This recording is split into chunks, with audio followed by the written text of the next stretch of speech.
Existe un secreto milenario en las Escrituras que nos explica por qué el profeta Elías logró ver el fuego del cielo descender en tan solo unos segundos, mientras que a muchos de nosotros nos cuesta experimentar la presencia de Dios día a día. El secreto no consistía en su gran oración, sino en cómo preparó el altar antes de que la primera chispa del fuego descendiera. Soy Nicolás Garbarini y esto es la Ruta del Avivamiento, día número 9, altar en llamas. 4 claves para preparar tu altar para que el fuego de Dios descienda en tu vida.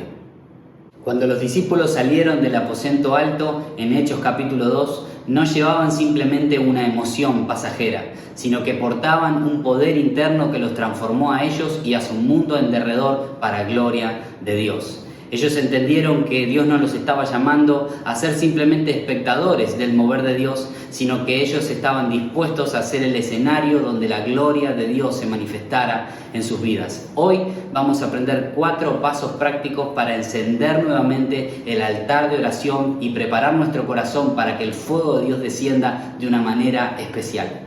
Muy bienvenidos a este día número 9 de la Ruta del Avivamiento. Es una alegría poder seguir compartiendo día a día estas enseñanzas y ya estamos en la recta final. Tan solamente nos queda un día más para recibir el fuego, la presencia del Espíritu Santo, y creo el Señor nos está preparando el corazón de una manera especial para poder recibir todo lo que Dios tiene para nuestras vidas. Y me gustaría comenzar diciendo que cuando el Espíritu Santo descendió allá en el aposento alto, en aquel Pentecostés, déjame decirte que los discípulos no se quedaron a reunirse vez tras vez haciendo una denominación, la denominación del aposento alto a lo mejor, y poniendo reuniones martes, jueves y sábados, vengan a recibir el Pentecostés, sino que todo lo contrario, ellos salieron y predicaron el Evangelio y llevaron el fuego puertas afuera.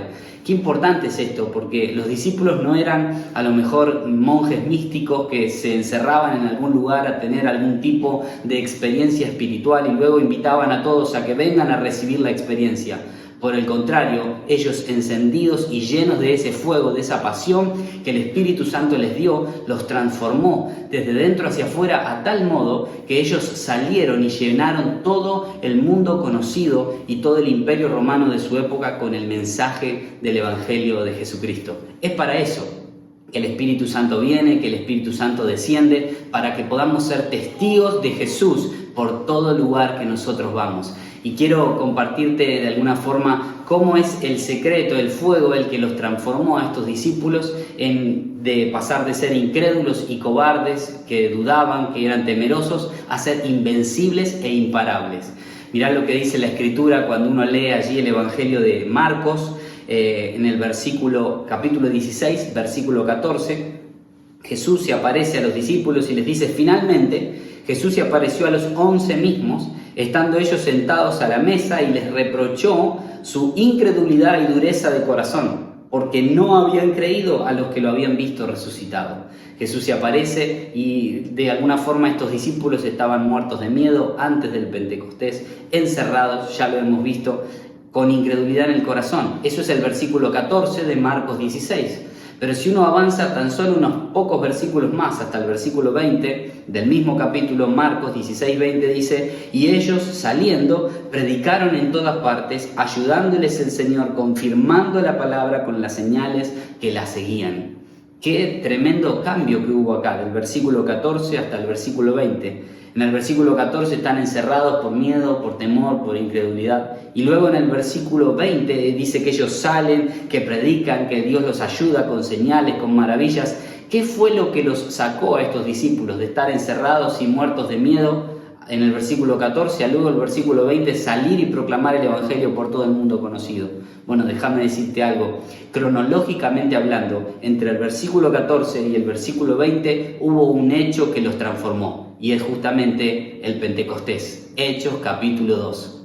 En el medio de esa decisión, de esa disyuntiva, el Espíritu Santo, el fuego de Dios los transformó y los cambió de incrédulos y creyentes incrédulos que dudaban, que estaban encerrados, a creyentes invencibles e imparables para la gloria de Dios. Eso es lo que va a ocurrir en tu vida y en la mía cuando el Espíritu Santo desciende. Nada nos va a poder frenar, ni nada va a poder apagar el fuego que Dios derrama en nuestros corazones.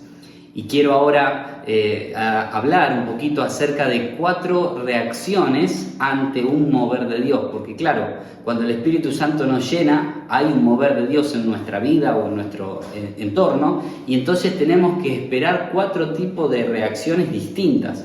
A veces uno piensa que si Dios se mueve, que si Dios está, que todo va a ser gloria, que todo va a ser espectacular, pero mirá lo que ocurrió en el día de Pentecostés. De hecho, la Biblia nos relata que hubieron 4 reacciones distintas ante el mismo mover genuino del Espíritu Santo.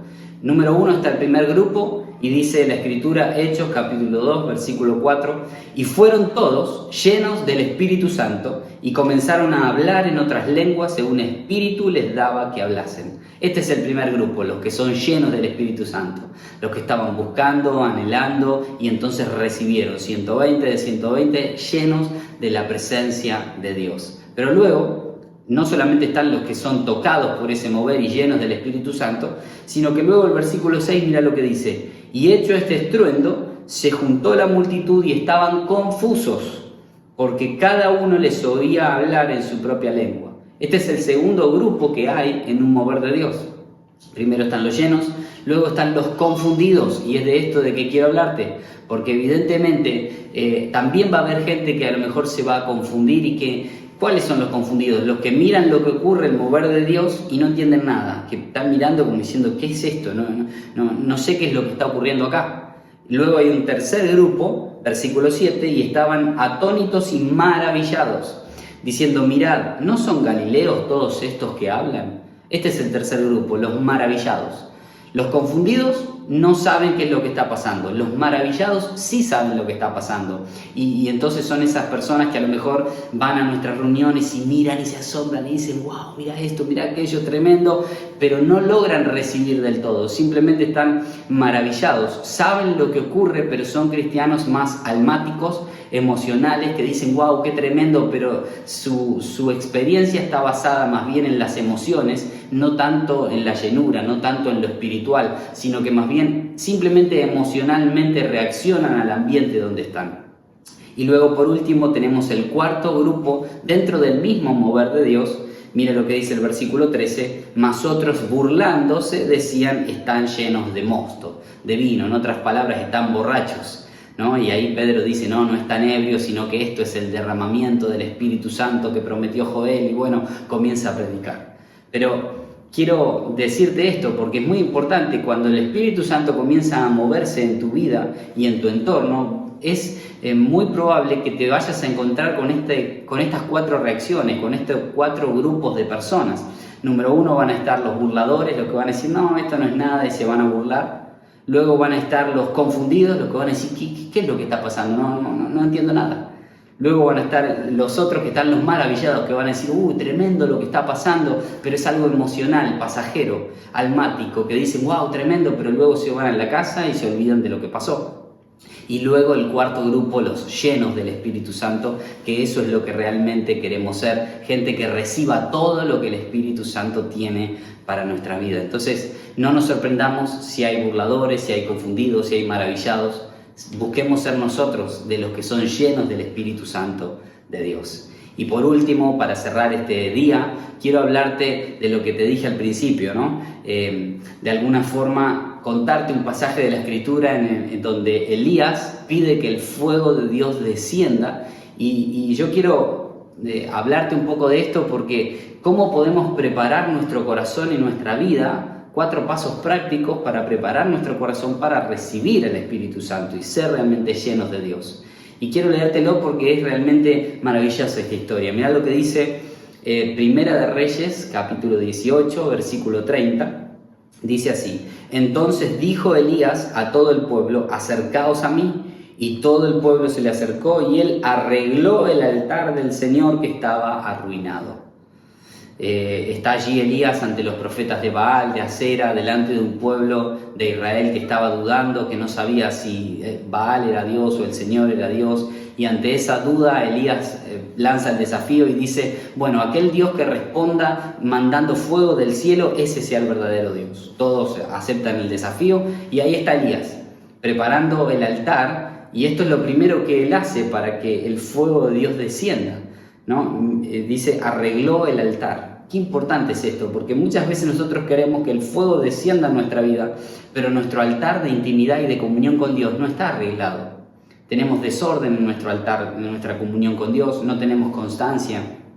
Hemos olvidado la lectura bíblica, hemos dejado la oración, hemos dejado de adorar las canciones, de buscar el rostro de Dios, de tener hambre por Él. Y si nuestro altar no está arreglado, el fuego de Dios no va a descender. Lo primero que debemos de buscar hacer para que el fuego de Dios descienda en nuestra vida es arreglar tu intimidad con Dios. Arreglar cómo está tu vida de oración, cómo está tu vida devocional, tus lecturas de la Biblia, tu adoración. Esto es muy importante, que sea diaria y constante. Luego, si uno sigue leyendo, el versículo 34 dice: y Elías les dijo: llenen 4 cántaros de agua y derramadla sobre el holocausto y sobre la leña. Y dijo: háganlo otra vez. Y otra vez lo hicieron. Y dijo aún: háganlo una tercera vez. Y lo hicieron la tercera vez. Claro, Elías estaba asegurando de que al tirarle agua a ese sacrificio, donde luego vendría el fuego de Dios, y Elías le dice: tírenle agua. 3 veces le tiraron agua por todos lados, quedó totalmente inundado el sacrificio. ¿Por qué? Porque él quería que todos supieran que el fuego de Dios que iba a descender desde los cielos era un fuego genuino, que no había una trampa, que no tenía Elías el fuego de unas brasas abajo del altar como para simular algo que en realidad no tenía, y simular el fuego de Dios cuando en realidad quizá lo había encendido él. Para evitar todo tipo de ese problema le dice: ¿saben qué? Tiren agua 3 veces, 1, 2, 3 veces. Y cuando quedó totalmente inundado y dice: bueno, esto es imposible, ahora la leña recontra mojada, el altar todo empapado, esto humanamente es imposible que el altar se prenda fuego. Bueno, ahora sí, y entonces estamos preparados para que el Espíritu Santo, para que el fuego descienda, y que cuando el fuego descienda la gloria se la lleve Dios, porque esto no puede ser una obra humana. Y cuando estaba meditando en todo esto, el Espíritu Santo me habló algo con respecto a este texto y te lo quiero compartir. Y es esto, el punto número 2, ahoga tus intentos humanos por producir fuego. Esto es tremendo porque muchas veces uno quiere, humanamente hablando, ayudar a Dios, ¿no? Y entonces uno dice: Señor, dame tu fuego y yo voy a hacer esto y después hago lo otro, y entonces te pido que... E intentamos humanamente arreglar las cosas y ponerlo de la mejor manera y colaborar con Dios, porque parecería que a nuestro entender lo que Dios hace no es del todo bueno o suficiente. Déjame decirte, no quieras ayudar a Dios. Realmente es bueno y es necesario que si el fuego de Dios va a descender en tu vida, que sea un fuego genuino. Busca la presencia del Espíritu Santo. Ahoga tus intentos humanos por producir fuego. No seas vos el que haga nada, que sea Dios el que se manifieste, y de ese modo todos lo vean y puedan dar gloria a Dios. Número 3. El versículo 33, justamente Elías está hablando y dice: preparó luego la leña y cortó el buey en pedazos y lo puso sobre la leña. Esto es muy importante, ¿no? Porque lo que Elías hace, esto tercero que hace, es ofrecer un sacrificio. Algo tan simple pero a la vez tan profundo. Porque ustedes saben, hemos estudiado el avivamiento de Azusa, ese avivamiento que trastornó al mundo entero, y ellos tenían una frase que a mí siempre me impactó y la tengo guardada siempre en mi corazón. Ellos decían así, esta fue la frase lema del avivamiento de Azusa, dice: el fuego no desciende sobre altares vacíos. En otras palabras, si queremos que el fuego de Dios descienda, siempre tiene que haber un sacrificio, tiene que haber un altar con sacrificio delante de ese altar, ¿no?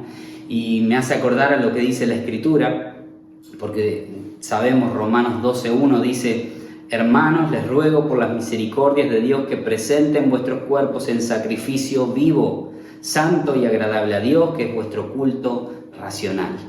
Qué tremendo esto, porque todos los sacrificios del antiguo pacto, del Antiguo Testamento, eran sacrificios que estaban muertos.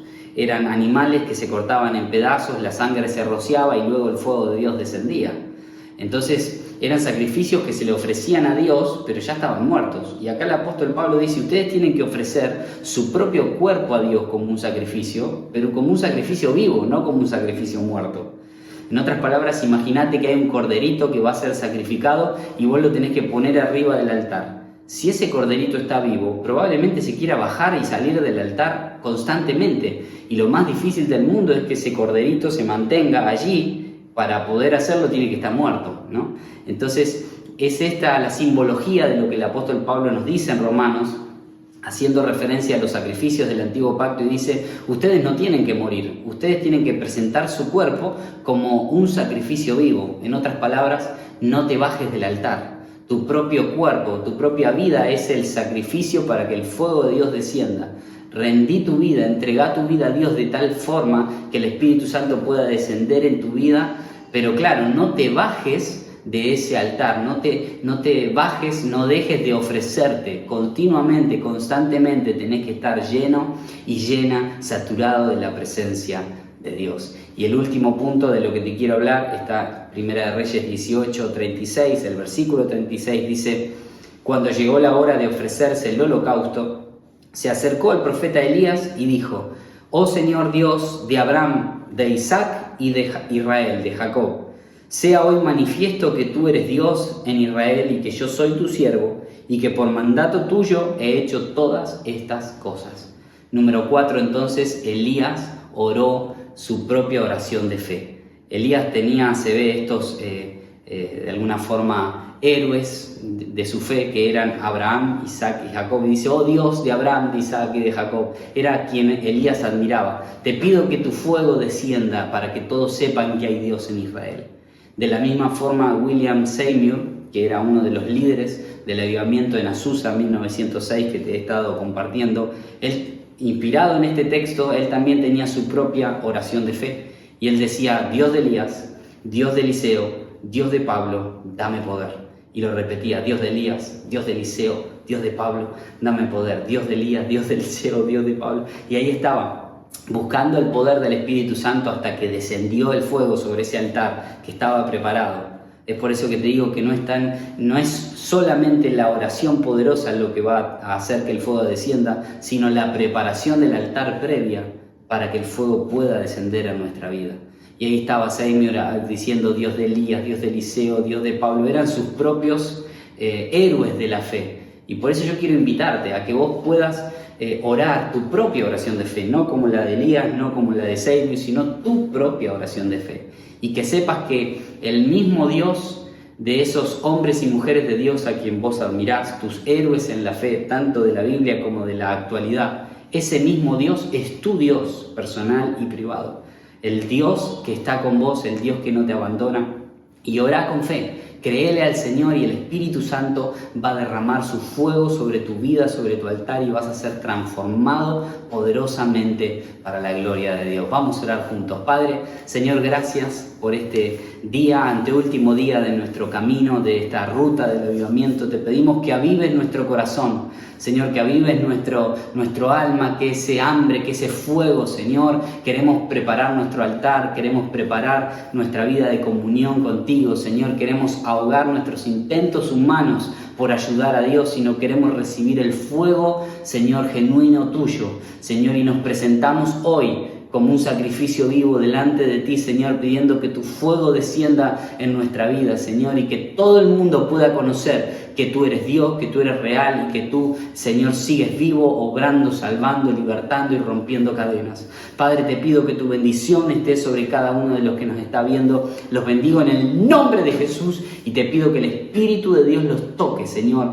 y los llene de tal modo que ellos puedan ser transformados en su interior y que desde su interior fluyan ríos y ríos y ríos de agua que dan vida para ellos y para todas las personas que están a su alrededor. Los bendigo en el nombre de Jesús.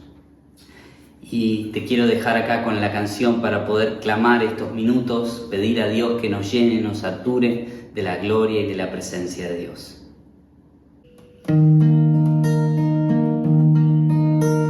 Así como Moisés te buscaba a ti, así como David te adoraba a ti, así como Daniel se guardaba por ti, así clamo hoy otra vez.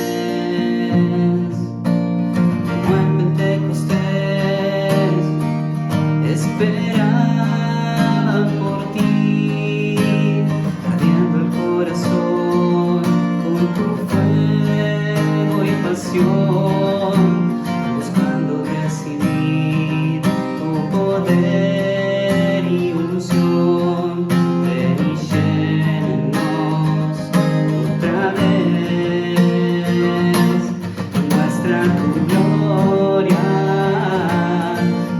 muestra tu gloria, Jesús. Postrados clamamos, no nos conformamos, queremos más. Y muestra tu gloria, muestra tu gloria, Jesús. Postrados clamamos, no nos conformamos, queremos más. Así como Abraham te creía a ti, así como Esther se arriesgaba por ti, así como Jesús se rendía a ti, nos rendimos hoy otra vez, como en Pentecostés esperaban por ti, ardiendo el corazón con tu fuego y pasión, buscando recibir tu poder y unción. Ven y llénanos otra vez y muestra tu gloria, muestra tu gloria, Jesús. Postrados clamamos, no nos conformamos, queremos más. Muestra tu gloria, muestra tu gloria, Jesús. Postrados clamamos, no nos conformamos, queremos más. Muestra tu gloria, muestra tu gloria, Jesús. Postrados clamamos, no nos conformamos, queremos más.